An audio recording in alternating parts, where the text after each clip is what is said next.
Shalom. Selamat pagi, Bapak Ibu, saudara-saudari yang dikasihi Tuhan. Kita bersatu dalam doa. Bapak yang bertata kerajaan surga, terima kasih untuk hari yang baru dalam kehidupan kami. Berbicara Tuhan di pagi hari ini, masuklah dalam roh kami. Bagaimana Engkau mau kami menjadi orang-orang yang menjadi garam dunia. Tidak diam, Tuhan. Terima kasih Bapak di dalam nama Tuhan Yesus. Amin. Menabur angin, menuai badai. Ester 7 ayat 9 mengatakan, kata Harbona, salah seorang sida-sida yang di hadapan raja. Lagi pula tiang yang dibuat Haman untuk Mordekai yang menyelamatkan raja dengan pemberitahuannya itu telah berdiri di dekat rumah Haman, 50 hasta tingginya. Lalu tita raja gantung dia pada tiang itu. Bapak Ibu saudara-saudari yang dikasih Tuhan, dalam pepatah Jawa ada ungkapan ngunduh wohing pakarti. Artinya apa yang kita alami dalam kehidupan ini adalah buah dari apa yang pernah kita buat sebelumnya. Pepatah Jawa tersebut diambil dari para petani yang telah belajar apa maknanya hasil pekerjaan mereka setelah menabur benih tanaman. Apabila mereka menabur benih yang baik dan disertai oleh ketekunan atau kerja keras saat mereka menanamnya, pastilah mereka akan menuai buah yang berkualitas tinggi.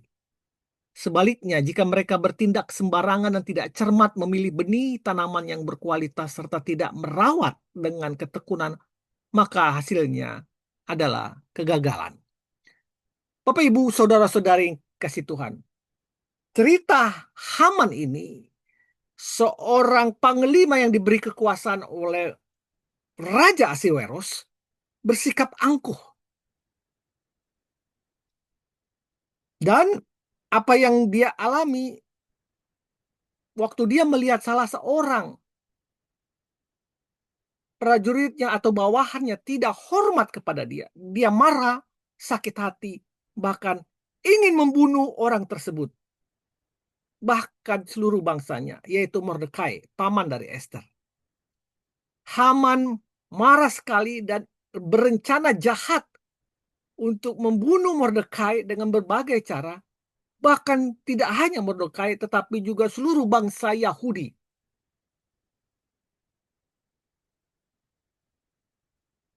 Haman merancang-rancang kejahatan, memberikan isu yang tidak benar kepada raja, supaya niatnya yang jahat itu untuk membunuh Mordekai dan seluruh bangsa Yahudi terlaksana.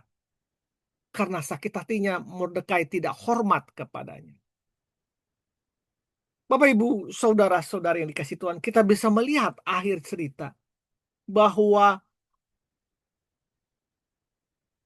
Esther dipakai Tuhan untuk tidak tinggal diam dengan posisinya sebagai ratu raja dari Ahasweros, dengan kedudukan yang nyaman sebagai ratu, dengan fasilitas yang enak, tidak membuatnya dia diam akan kejahatan yang terjadi di depan matanya, khususnya lagi untuk bangsanya dan pamannya. Dia mengambil resiko, kemungkinan besar dia bisa dijawab oleh raja, atau bahkan raja tidak menjawabnya dan marah kepadanya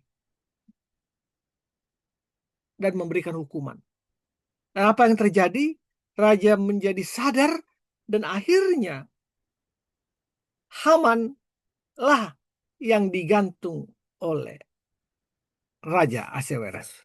Dan Mordekai selamat beserta dengan seluruh bangsa Yahudi yang ada di tempat itu.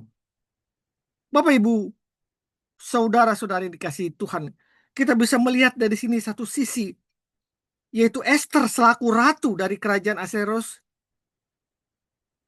Dia berperan sangat penting untuk menyelamatkan umat Yahudi. Karena Haman pada saat itu sudah mampu mempengaruhi Raja Ahasweros untuk melaksanakan niat jahatnya. Ratu Esther bertindak menyelamatkan umatnya.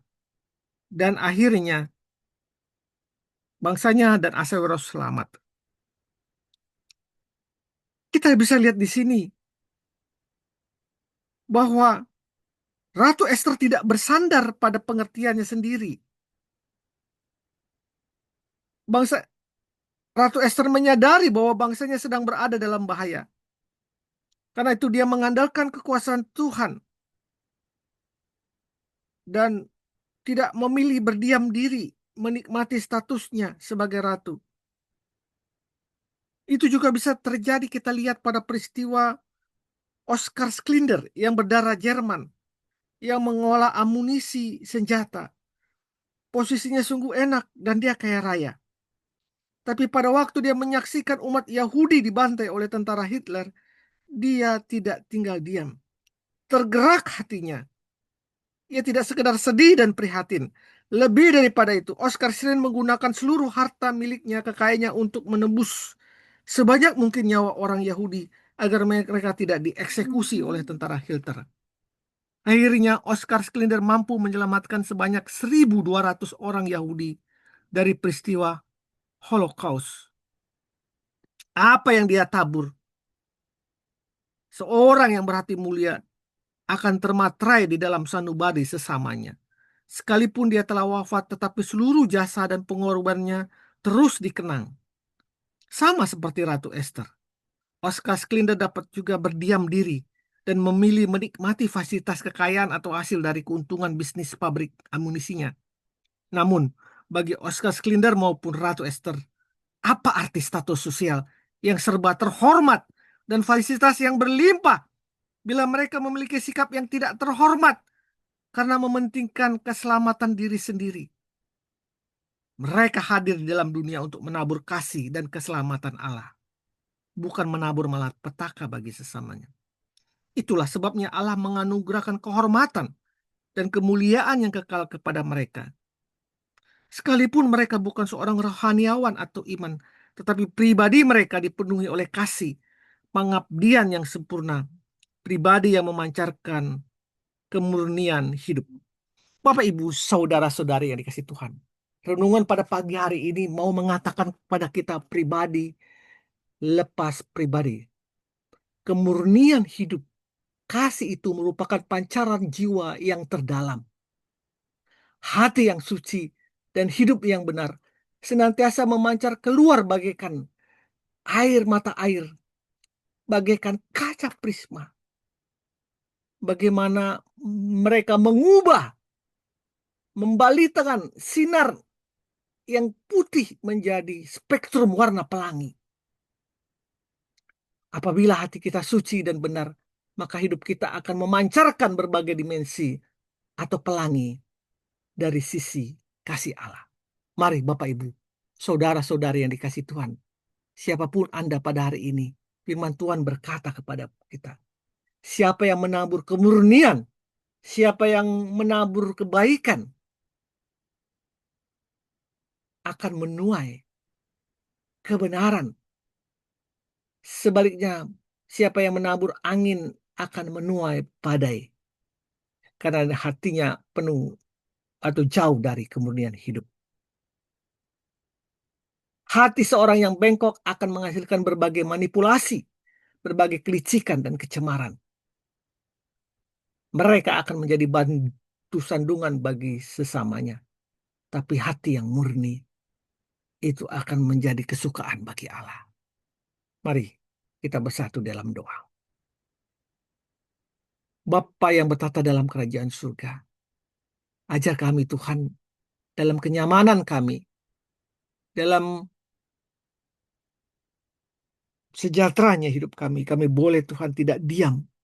Kami boleh juga menyuarakan kebenaran melalui apa yang Engkau berikan kepada kami. Mampukan kami ya Tuhan dalam nama Tuhan Yesus. Amin.